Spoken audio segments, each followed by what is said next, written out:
दरम्यान खासदार नरेश म्हस्केंनी उद्धव ठाकरे आणि रश्मी ठाकरेंबाबत काय आरोप केलाय तेही पाहूया।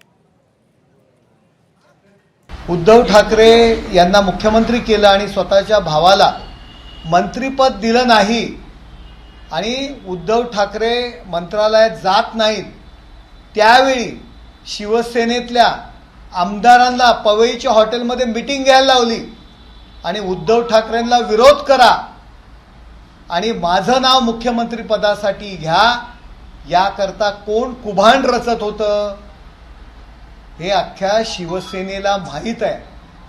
माझ्यावरचा राग त्यांचा समजू शकतो मी, परंतु अख्ख्या शिवसेनेला माहिती आहे ज्या दिवशी राज्यसभेचं त्यांना पुन्हा एकदा तिकीट लवकर डिक्लेअर करत नव्हते, त्यावेळी उद्धव ठाकरे सोडा रश्मी वहिनींच्या संदर्भात संजय राऊत किती शिव्या घालत होते हे अख्ख्या शिवसेनेला माहित आहे।